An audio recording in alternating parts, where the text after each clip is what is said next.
Meet Judge Dawson, a federal judge presiding over the Irwin Schiff tax case, who denied Irwin the ability to prove to a jury that there was no law requiring Americans to file an income tax return.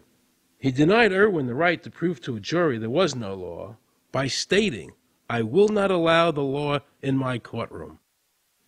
But the judge made sure the government never had to show the law as written by telling the jury, "You must follow the law as I give it to you." Nobody can know what the law is, because the law is what the judges say the law is. The lower courts today will not allow people, especially in tax cases, to bring in Supreme Court decisions as their evidence.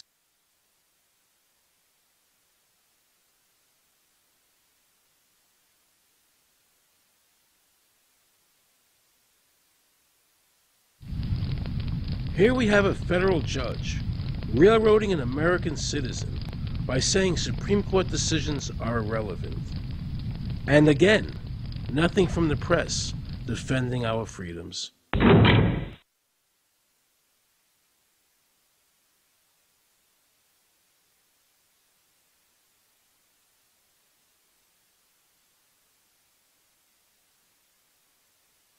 So if you ever find yourself as a juror on a tax case, be sure to ask the judge to show you the statute written by Congress that allows the government to tax the wages of the American people.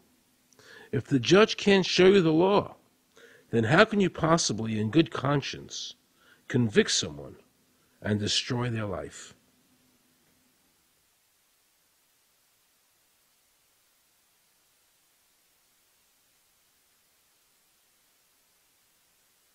Let's see how the IRS treated one of America's greatest heroes, and someone I cherished as a child.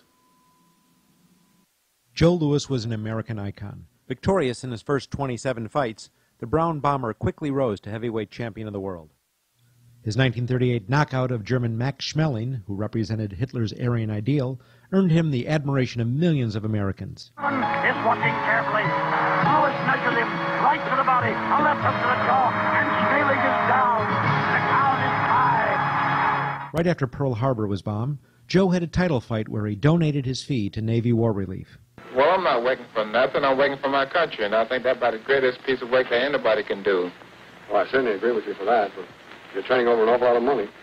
Well, we all turn over a whole lot for this country at this time. Joe volunteered for the segregated army and defended his title while in the service, this time donating his normal fee to Army Relief. I'm only doing what any red-blood American would do. Since the checks were in Joe's name, the IRS taxed him on their full amount, even though he never saw a penny of it. At the end of the war, Joe was awarded the Legion of Merit. But what most people didn't know was that the IRS was charging him $50,000 a year in interest alone on his debt. When Joe's beloved mother died, leaving him $600, the IRS immediately seized it. They also confiscated all of his children's trust funds. Joe was forced to continue fighting until he was 37 and out of shape, just to pay off his ever-mounting debt to the IRS, which grew to $1 million, $100,000 a year just in interest. At the end of his life, Joe was forced to become a greeter at a Las Vegas hotel just to make ends meet. It was a shameful thing to see a man like him, great fighter, great human being, being humiliated and destroyed in this manner, because after all, when you owe Internal Revenue money, no matter what you have, they take away from you. And they took a lot away from Joe Louis.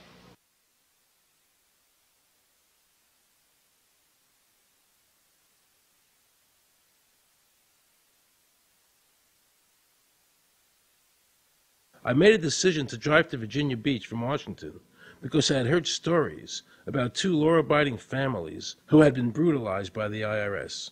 They were falsely accused by their bookkeeper of being drug smugglers and tax cheats.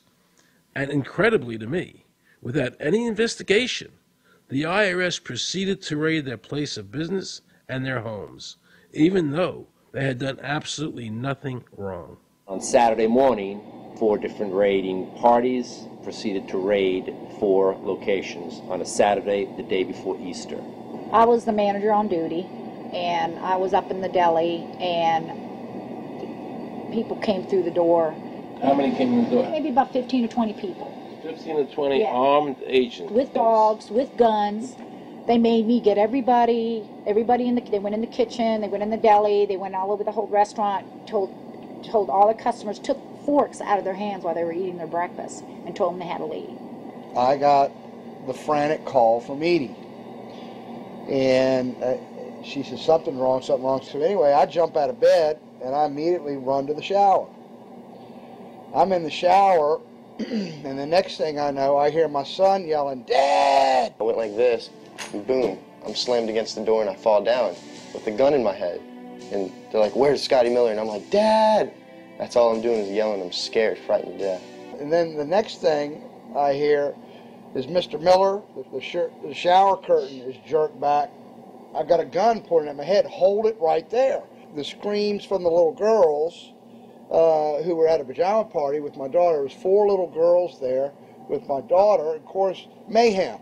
There were about 3 men in my bedroom with huge guns. He followed us and wanted to watch us get dressed, and I tried to shut the door, and he puts his foot in the door, like he's going to sit there and watch us change our clothes. And I was like, excuse me, no. My neighbors now are all standing out. Were you still naked? Well, they handed me a towel at that point. I had a towel wrapped around me. Did the towel fit? No, hardly. Hardly. At this point, they were talking about weapons, and, I mean, it's crazy. I mean, they're looking everywhere, going through all my drawers. And I reached for my underwear drawer to get some underwear. They said, "Don't touch anything." Boom. They're locking their guns up. They said, "Hold it right there. Don't move around. Don't move." I'm going, whoa.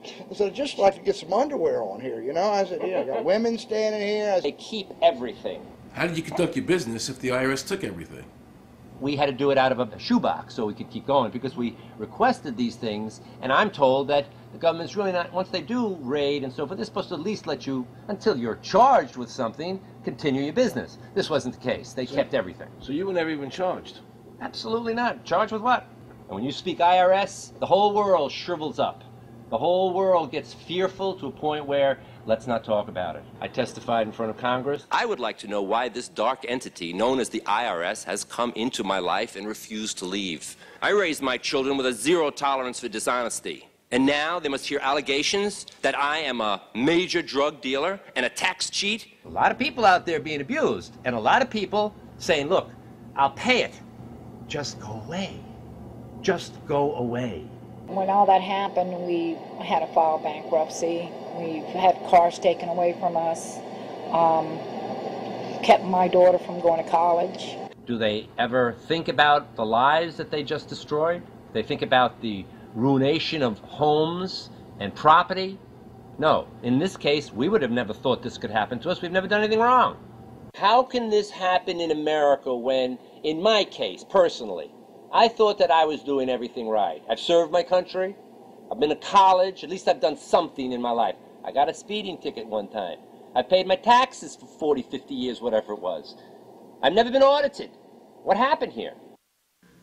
I had this really uncomfortable feeling in the pit of my stomach as I was thinking to myself, how did America transform itself from being a truly free country with a servant government where our individual rights were protected by our Constitution to being a country that talked about being free but really wasn't?